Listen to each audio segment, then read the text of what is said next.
किसी भी सब्जेक्ट के हो, अगर आपका इंटरव्यू है तो आपके लिए यह जो वीडियो है काफ़ी इम्पोर्टेंट होगा। चूँकि मैं तो मेरा सब्जेक्ट तो म्यूज़िक है, परंतु उसके बावजूद आप जो भी सब्जेक्ट के हैं ये आप सबके लिए काम आने वाला है। देव नमस्कार, आप सबके बीच पुनः एक बार मैं उपस्थित हूँ अपने इस चैनल के माध्यम से। तो चूँकि नवोदय का जो भी आंसर की है वो आ गया है, काफ़ी लोग सेलेक्ट भी हुए हैं according to expected cut off. तो इसमें जो लोग भी, जिनको भी लग रहा है कि वो सिलेक्टेड हैं या सेलेक्ट हो सकते हैं, वो लोग अभी से इंटरव्यू की प्रिपरेशन में लग जाएं, क्योंकि बहुत ही जल्द जैसे ही आपका रिज़ल्ट आएगा, विद इन 1 से 2 मंथ्स के अंदर आप लोग के इंटरव्यू जो है वो स्टार्ट हो जाएंगे। तो इसलिए मैं कुछ एक्सपीरियंस जो मेरा खुद का रहा है वो शेयर करूँगा, और अभी क्या क्या बदलाव हो चुका है। चूँकि मैं काफ़ी पहले दिया था एग्ज़ाम, इसलिए तब से अब मैं 3-4 साल लगभग हो गए, तो तब से और अब में बहुत सारी चीज़ें जो है बदलाव हुई हैं।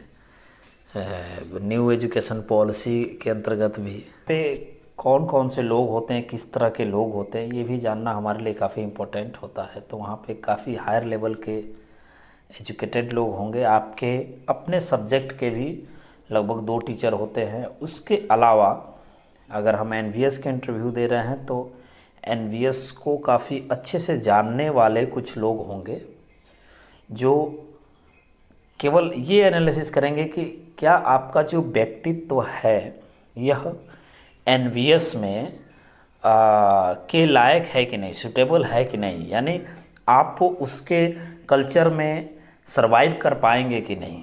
तो इस चीज़ों को जज करने के लिए भी लोग होते हैं। उसके अलावा आपका जनरल अवेयरनेस क्या है। जनरल अवेयरनेस मतलब कि आप की जनरल थिंकिंग क्या होती है, उससे रिलेटेड भी टॉकिंग करने के लिए, साइकोलॉजिकली आप कैसे हैं, वो सारी चीज़ें समझने वाले भी लोग वहाँ पर होते हैं। तो इस तरह से कुल मिला के 5 से 6 लोग हो सकते हैं, जिसमें से 1 से 2 लोग तो आपके विषय से होंगे, 2 लोग आपके जो एनवीएस के सिस्टम के से रिलेटेड होंगे, और 1-2 लोग ऐसे होंगे जो कि नॉर्मली आपके सारे व्यक्तित्व को समझने के लिए होंगे। तो सबसे पहला जो प्रश्न यही होगा कि आपका जाने का स्टाइल प्लस उनसे इंटरेक्ट होने का स्टाइल, आपके ड्रेसअप की सेंस क्या है, ये सारी चीज़ें फर्स्ट सबसे पहले बातचीत होती है। आप कैसे आए हैं, अभी तक क्या कर रहे हैं, अभी आपके लाइफ में क्या चल रहा है, ये सारी बातें होती हैं। तो उसमें कुछ नहीं, आपका जो है एक्चुअल वही बताना है। कुछ भी बढ़ा चढ़ा के बताने की कोशिश बिल्कुल भी मत कीजिए, ज़्यादा हाई फाई दिखाने या फिर ज़्यादा ऐसा नहीं, कुछ नहीं। जो आप है सिंपली आप अपने आप को खुद प्रेजेंट करना है। तो ये सबसे पहला एक पॉइंट ऑफ व्यू होता है कि हम जो हैं अपने आप को सच्चाई के साथ अपने को प्रेजेंट करना है, सबसे पहला चीज़। इसमें बहुत सारे लोग अपना अलग से कुछ व्यू रखते हैं कि अपना अलग अलग कुछ बढ़ा चढ़ा के बताना, ऐसा हो जाता है। तो ऐसा बिल्कुल भी मत कीजिए।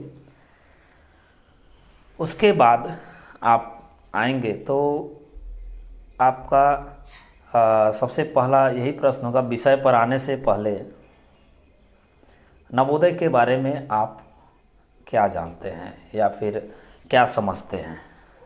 तो क्योंकि आप सभी को पता ही है कि 1986 के में राजीव गांधी जी के द्वारा इसकी स्थापना कराई गई थी, और इसका जो उद्देश्य था उसका सिर्फ एक ही उद्देश्य है कि जो हमारे रूरल एरियाज़ के बच्चे हैं, जो गांव से आते हैं, जिन बच्चों को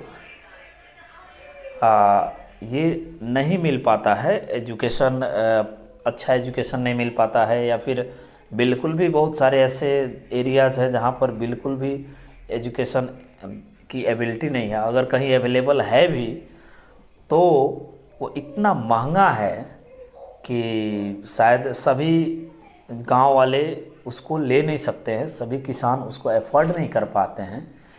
ऐसे कंडीशन में अगर वो बच्चा नवोदय में आता है तो क्लास 6 से लेकर 12th तक की जिम्मेदारी ये जेएनवी है जो कि उठाती है।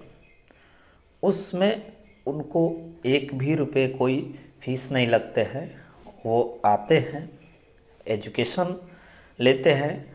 केवल एजुकेशन नहीं बल्कि क्वालिटी एजुकेशन के साथ साथ उनका सर्वांगीण विकास होता है। ये सबसे इम्पोर्टेंट चीज़ है।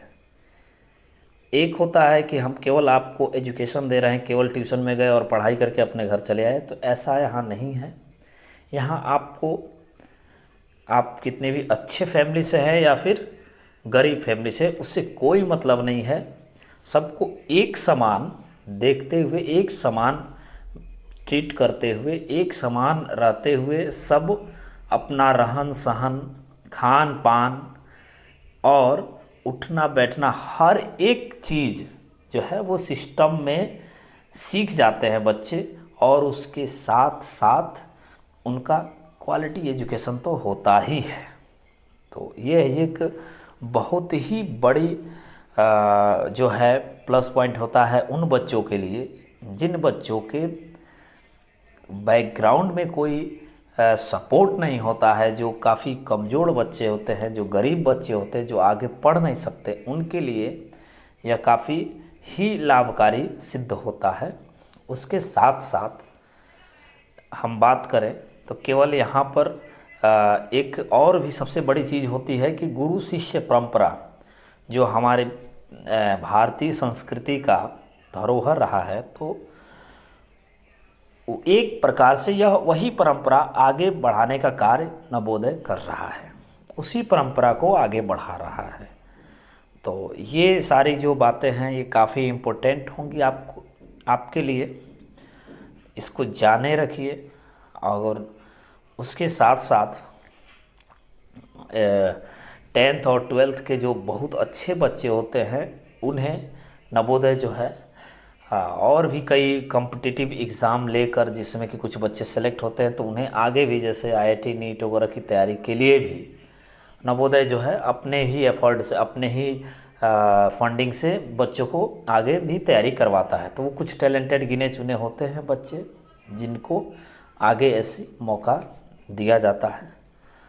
तो ये रही नवोदय के बारे में जानकारी। उसके बाद आप अपने विषय में आप खुद भी अच्छे से तैयारी कीजिए।